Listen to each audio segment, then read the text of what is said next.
We are back, and today it's time for Marketplace Monday, the series you all love. Looking at the content schedule coming soon, we got Tuesday, new BR Flawless Rewards, don't care.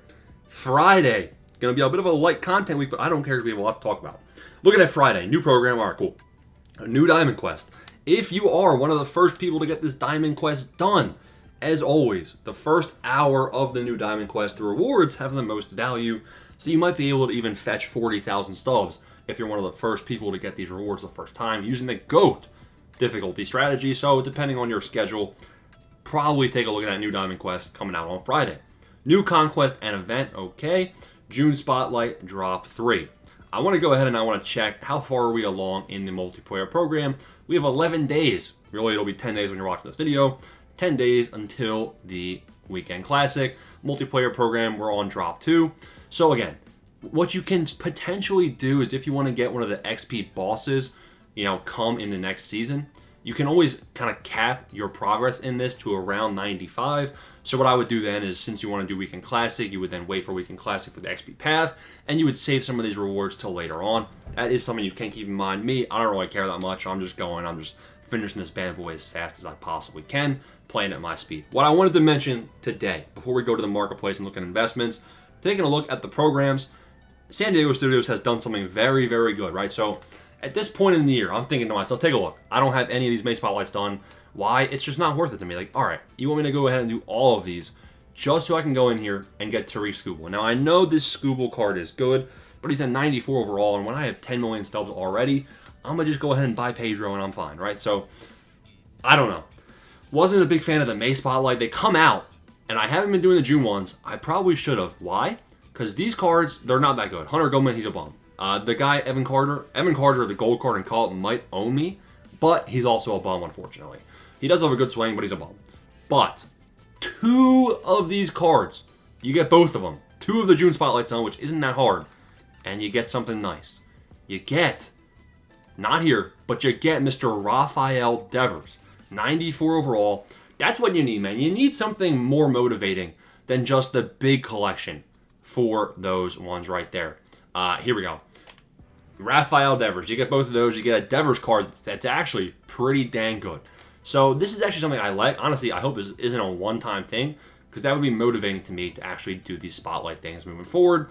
As always, we're going towards the Retro Collection and then the overall Spotlight Collection. We'll have Drop 3 coming out on Friday, I believe, looking at the schedule. So yeah, I wanted to mention that. And then also, obviously, we have the Paul Skeens Takeover. I highly recommend, going ahead and finishing up this Paul Skeens Takeover program. This Paul Skeens card is disgusting. Fastball on the four seam, fastball on the splitter. He's got 99 velocity. His clutch is at 101. This card is very good. He's going to be very hard to hit. You're going to want to do this. It's not that difficult, right? You go ahead, you get 12 points from doing the moments, and then you'll come in here and do the stat missions, which you can actually, you can do it in offline, or you can go ahead and just play some ranked games with starting pitchers, have some shortstops, out of position and secondary positions, maybe third base and second base, and then you can have some Pittsburgh Power players in the lineup. So looking at that, those are the programs. Pretty solid content drop we've got from SDS. Now we go to what everyone's asking about, the marketplace. Looking at the marketplace, we've heard some news that some of the flash sale cards, the previous flash sale cards, might have been coming back up in price, and we might see a bit of a rebound. Looking at Vladimir Guerrero Jr., you can see it looks like he was down there below 200,000 stubs yesterday. So it looks like today, I'm recording this Sunday, is when we're seeing a bit of a rebound on these guys. Give it a day or two, they might even rebound a little bit higher, or what you can do is just go ahead and sell them if you want. Honestly, it's not that big of a deal. Like, I doubt you lost any value for holding any of these guys, so you're probably only going to be gaining value in the long term. So that is something you can consider, is all these flash sale cards were probably going to be close to being able to sell all of them. Look at Schwarber. Schwarber was down around 143, 150 a couple of days ago. Now he's already back up at 180. So the flash sale investing did work, and like we said, it would take about a week, took about a week and a half to see this, start for a market rebound. Now we go ahead and look at investments, what everyone's asking about. So it's going to be close. We're probably about, 2 weeks from the roster update, maybe a week, it's probably 2 weeks. It's getting to the point where I'm starting to think about who can be the next diamond investment. Jacob Wilson still looks +1, +2 to me, so I wanted to put him on people's radar. And we'll be looking at diamond investments in about a week and a half. But the gold investments have been very, very good to us. I still think there's very, very many buyable cards. Looking at our content schedule this week, we have the final wrap-up to the Weekend Classic Series. We have a big pack opening video coming soon, a week or two. And Tuesday, obviously, we have the best investments. Looking at these investments, right, we're seeing pretty buyable prices. Nobody's really at a price where it's like, dang, all right, everyone thinks this guy's going to be a diamond.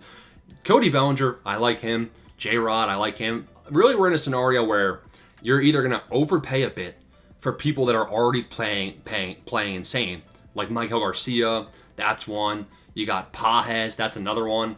Chapman is another one, right? So these guys are all pushing diamond. Michael Garcia, Chapman, Pages, they all deserve to be diamond if the update were today, but they might cook themselves in 2 weeks.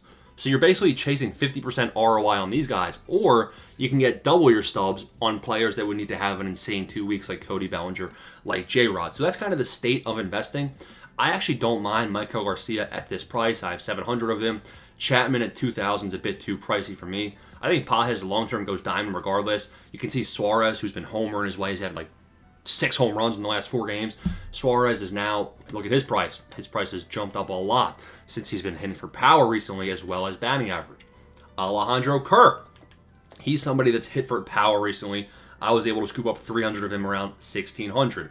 So people that are the diamond favorites and the people that are projected to go up, they're actually not at unreasonable prices. So I actually like buying them. Like Spencer Schwellenbach, I like buying him at 720. Jazz, I know people are big on Jazz. I'm not. Matt Olson has kind of been hitting hot as of recently. Sedan Rafaela, he homered a night ago. So that's actually a big home run for him considering he's got common hitting.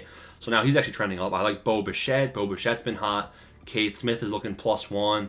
We got Hai-Sung Kim, which I haven't really looked at recently. But yeah, there are a lot of buyable names out there. And that is kind of what I wanted to touch on today, is the status of the market is it is an investor-friendly landscape. You know, I'm seeing a lot of guys where I'd be happy to buy. Like Eugenio Suarez at 1,900. It's an overpay.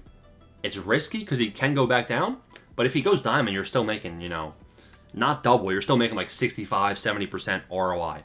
So I still really like the landscape with things out there. And it's a good time to be buying a lot of these players. Smash like, subscribe, boys. That's Marketplace Monday in the books.